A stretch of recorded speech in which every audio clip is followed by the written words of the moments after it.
వరదల్లో కూడా అవకాశాన్ని ఎత్తుక్కొని అవినీతి చేసిన మహానుభావుడు గారు చంద్రబాబు నాయుడు గారు.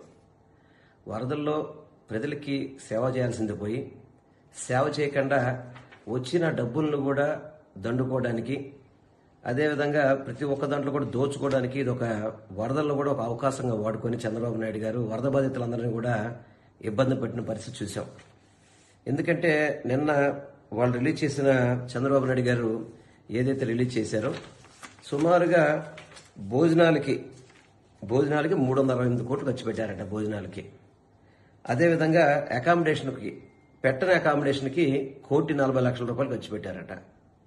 అకామిడేషన్స్ ఎక్కడ పెట్టారో తెలియదు, ఎవరిని రిలీఫ్ సెంటర్లు తీసుకెళ్లారో తెలియదు, ఎక్కడ రిలీఫ్ సెంటర్లు పెట్టారో కూడా తెలియదు. దానికి 1,40,00,000 రూపాయలు. అదేవిధంగా ఫుడ్ కోసం 368 కోట్లు.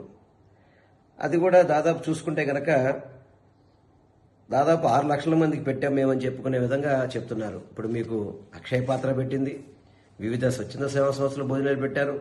అవన్నీ కూడా మీరు ఉచితంగా ఖర్చు పెట్టించి 368 రూపాయలు ప్రభుత్వ నిధులను ఖర్చు చేయడం అంటే దీంట్లో మరి ఎంత దోచుకున్నారన్న సంగతి చంద్రబాబు నాయుడు గారికి తెలవాల. అదేవిధంగా ఇంకా చెప్పాలనుకుంటే కనుక త్రాగునీరు కోసం వాటర్ బాటిల్స్ కోసం 26 కోట్లు ఖర్చు పెట్టారట. 26 కోట్లు వాటర్ బాటిల్స్ కోసం. బాటిల్ కూడా 18 రూపాయలు 20 రూపాయల ఎంఆర్పీలతో కొన్నట్టుగా ఇప్పుడు వాళ్ళ యొక్క లెక్కల్లోనే తెలుస్తున్నాయి. అదే కాకుండా అగ్గిపెట్లకి కొవ్వొత్తులకి అయితే కనుక దారుణం. అది కూడా కోట్ల రూపాయలు ఖర్చు పెట్టి ఇచ్చింది ఎవరికి ఇచ్చారో తెలియదు. ఎందుకంటే దాదాపు ఏదో వరదలో చెప్పుకొని దాదాపు 100 కోట్ల రూపాయలు డబ్బులు వసూలు చేశారు బయట నుంచి. పాపం దాతలు కూడా చాలా మంది వచ్చారు. పాప ఇబ్బందులు చూసి మనం అందరికీ కూడా సహాయం చేయాలని చెప్పని వాటన్నిటికీ అకౌంట్ లేదు, అవి ఎక్కడికి వెళ్ళినో తెలియదు, ఏ విధంగా మరి ఆ డబ్బులు ఖర్చు పెడతారో అర్థం కాని పరిస్థితి. ఆ డబ్బులను దోచుకున్నారు. అదేవిధంగా వరద బాధితుల కష్టాన్ని దోచుకున్నారు.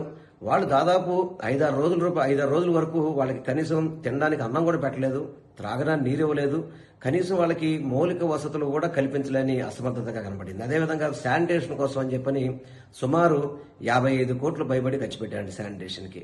ఏం శానిటేషన్ చేశారు మీరు? 55 కోట్లు ఖర్చు అవుతుందా? అసలు నిజంగా ఇవన్నీ ఎవరైనా నమ్మేదేనా?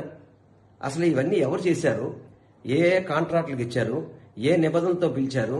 ఏ విధంగా తెలిసారనేది మీరు అందరూ కూడా ప్రజలు తెలియచేయాలి. అలా తెలియజేయకుండా చాలాసార్లు చెప్తుంటాడు ప్రతి ఒక్క కష్టాన్ని కూడా నేను అవకాశంగా వాడుకుంటానని చెప్పని. అలాగే వరదలను కూడా అవకాశంగా వాడుకొని డబ్బులు దోచుకోవడానికి చంద్రబాబు నాయుడు గారు ప్రయత్నం చేశారు, కూటమి ప్రభుత్వం ప్రయత్నం చేసింది తప్ప ఏ ఒక్క ప్రజానికానికి కూడా. ఎందుకంటే చిన్న చిన్న వ్యాపారస్తులు ఉన్నారు, చిల్లర కొట్లు. సుమారు వాళ్ళకి ఓన్లీ సరుకులే ₹1,00,000 పైన ఉంటాయి. వాటికి ఏమీ అతిగతి లేదు. చిన్న చిన్న ఇంట్లో బట్టల కొట్లు అమ్ముకునే వాళ్ళు ఉన్నారు. అదేవిధంగా చిన్న చిన్న స్వీట్ షాప్స్ ఉన్నాయి. ప్రతి ఒక్కరు ఫ్రూట్స్ అమ్ముకునే ఉన్నారు. ఎంతో మంది చిన్న వ్యాపారస్తులు ఉన్నారు. వాళ్ళకి ₹1 సహాయం చేసింది లేదు. ప్రతి ఇంటికి 1,00,000 నుంచి 5 లక్షల రూపాయల వరకు డ్యామేజ్ జరిగింది. వాళ్ళకి సహాయం చేసిన పరిస్థితి లేదు. మీరేమో డబ్బులన్నీ ఏమో చిల్లర పెంకుల్లాగా ఖర్చు పెట్టినట్టు మీరు చూపెడతారు తప్ప ఇవేమీ కూడా ప్రజలకి చేరలేదు అనేది ఈరోజు ప్రజలు చెప్తున్న వాస్తవాలు ఇవన్నీ కూడా. దయచేసి చంద్రబాబు నాయుడు గారు, కూటమి ప్రభుత్వం నేను ఒకటే చెప్తున్నాను, మీరు ఈ వరదల్లో దోచుకోవడం మానండి, ప్రజలకి మేలు చేయండి. చాలా మంది జీవితాలు అటు పెద్దవాళ్ళ నుంచి చిన్నవాళ్ళ వరకు అందరూ కూడా దెబ్బతిన్నారు.